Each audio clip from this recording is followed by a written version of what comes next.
তো আমরা চাচ্ছি যে একটা জিনিসকে নিজের মতো করে সিলেক্ট করব, ঠিক আছে? চার কোণা গোলাকার না, নিজের ইচ্ছা মতো। এই দেখেন এখানে দেখাচ্ছে, দেখছেন এই ছবিতে দেখাচ্ছে যে এইভাবে আপনি ক্লিক করে নিজের মতো করে একটা জিনিসের বস্তুটা সিলেক্ট করবেন। তো সেই জন্য হচ্ছে এই যে লেসো টুল। লেসো টুলের ভিতরে আমার তিনটা টুল আছে। একটা আছে শুধু লেসো টুল, আর একটা আছে পলিগনাল লেসো টুল, আর একটা ম্যাগনেটিক লেসো টুল। হ্যাঁ, শুধু লেসো টুলের কাজ কি? শুধু লেসো টুলের কাজ হচ্ছে ফ্রি হ্যান্ডে ধরেন এরকম করে আপনি যতটুকু সিলেক্ট করে দেবেন ততটুকু সিলেক্ট হবে। আপনি যদি এরকম পেঁচায় সিলেক্ট করেন তাই হবে, মানে আপনি যেমন করে সিলেক্ট টানবেন তেমন হবে। Control C copy, control V paste. এই দেখেন, বোঝা গেছে? মানে আপনি যেভাবে এখানে সিলেক্ট করবেন সেইভাবে হবে। কারণ আপনি যদি এইভাবে পারেন তাহলে এইভাবে মানে ঘোরায় পুরো মানুষটা যদি সিলেক্ট করতে চান এরকম করে, কিন্তু যদি হাত ছুটে যায় তাহলে বাইরে চলে যায় তাহলে আর কিছু করার নাই। মানে এটা সম্পূর্ণ আপনার নিজের মাউস চালানোর উপর নির্ভর করবে। হ্যাঁ, এটা মানে তুলনামূলক একটু কঠিন।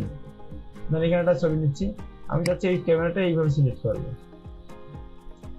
Control C copy, control V paste. আচ্ছা দেখছেন এই ছবিটা অনেক বড়, এই কারণে আচ্ছা আমি একটু ছোট ছবি নিই।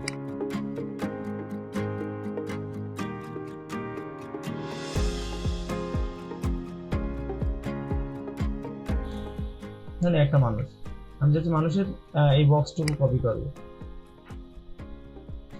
Control C copy, control V paste. বোঝা গেছে? আমি যাচ্ছি মানুষের ফেসটুকু শুধু কপি করবো, বুঝলেন?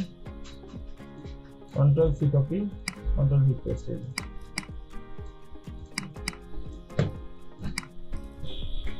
কিন্তু আমি যদি চাই একটা মানুষকে ঘুরায় কপি করব তাহলে আমাকে কি করতে হবে? তাহলে সেই মানুষের ছবিটাকে নিতে হবে, বা মানুষের ছবি। আচ্ছা ধরেন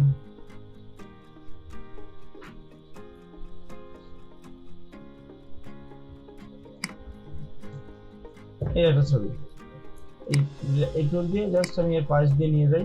এখন আপনার মাউস যদি হাত ঠিক না থাকে এই টুল দিয়ে আসলে সিলেক্ট করা কঠিন খুবই, আমারই ঠিক মতো হয় না। এই যে মানে ধরেন আর যদি মাউস ছেড়ে দেন তাহলে অটোমেটিক সিলেক্ট হয়ে যায়, একটা ঝামেলা।